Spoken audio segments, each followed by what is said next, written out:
Good morning. This is Lloyd Brooks with Divine Dev Studios, and welcome to another DevLog.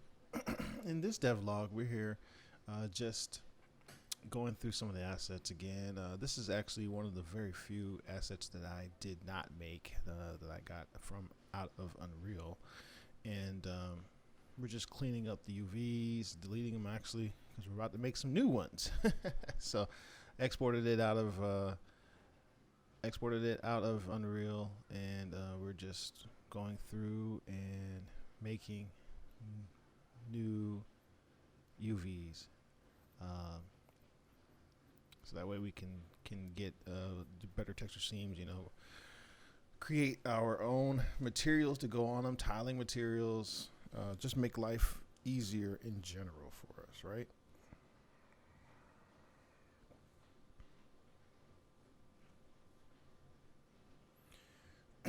So I'm actually making a dead tree. So I'm taking all of the alpha leaves and limbs, and I'm actually deleting them so I can get down to the bare tree.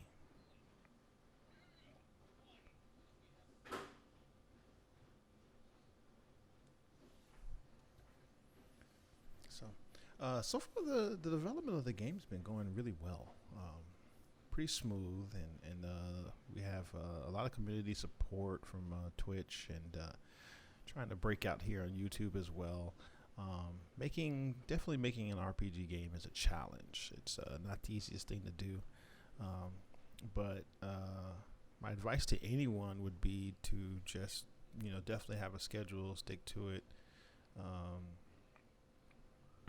Don't be discouraged. RPG games usually have a lot of math involved.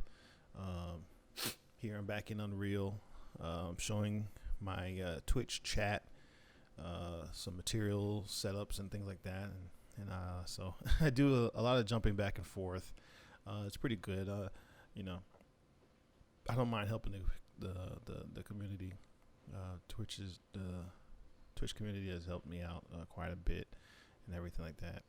So here I just did an automatic mapping. Now I'm going through trying to see what my workflow is going to be like. There's lots of different ways to approach UVs or UVing an asset, and I'm just trying to see which one is going to be the least amount of headache on my part. And like setting up UVs for tiling is really important. That way you get the fewest amount of seams possible, especially for something as organic as a tree, right?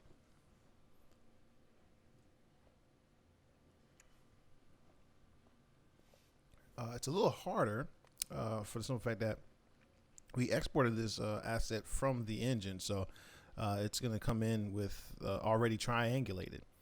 So it makes selecting edge loops a little harder and things like that.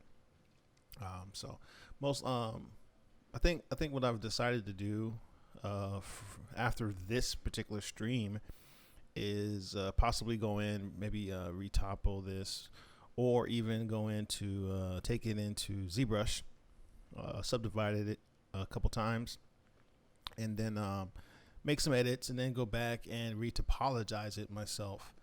And so that way I get to determine where the seams will be. Most likely they will all be facing up on the branches and things like that, and hopefully I can create a seam for the tree in such a way that it can barely be seen. So but yeah, so we're here back in Unreal. We've got the tree back in after setting up our UVs and stuff like that. And now we're trying to set up collision for it. So you'll see me fumble around quite a bit trying to get some custom collision set up on this asset.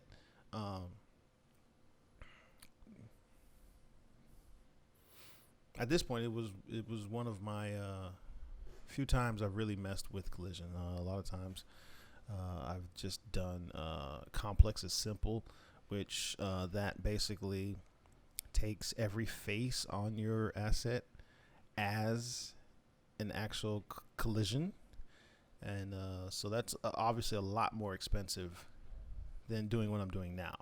So like I'm just taking a basic cylinder for the trunk, and I'm scaling it and positioning it to best represent the tree trunk, and that will represent the collision for the tree trunk.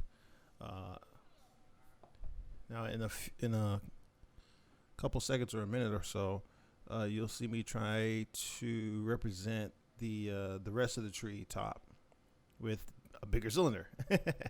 So, and in my opinion, I kind of feel like this is what I would do for my game. Now, obviously, depends on the game that you're making and the game mechanics and things like that. So, obviously, if you have a game where maybe you're a squirrel or something like that, and you're able to run along the branches of the trees, then this particular setup here is not going to work for you. You would most likely want to put either complex is simple, depends on how many trees you have in your level or world.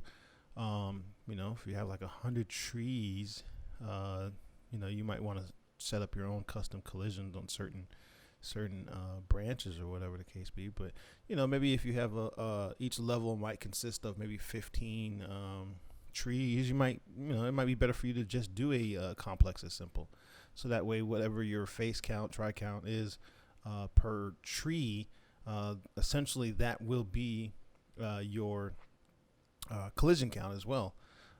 So that way, if you have that squirrel character that can actually crawl up trees and things like that, it'll just be able to recognize the collision of every poly on every branch, on every tree trunk, and you'll be able to implement that character that way. So, but for us here, our characters aren't going to be able to walk or run on any tree limbs or anything like that. So we just really need the collision to block the player from being able to jump through tree limbs or to land on any tree limbs. So when you're underneath the trees, you will, if you jumped or anything like that or try to do a special move, you kind of like you would in real life, your head would end up hitting the bottom of a tree limb, so you wouldn't be able to go any further than whatever tree limb that you ended up hitting.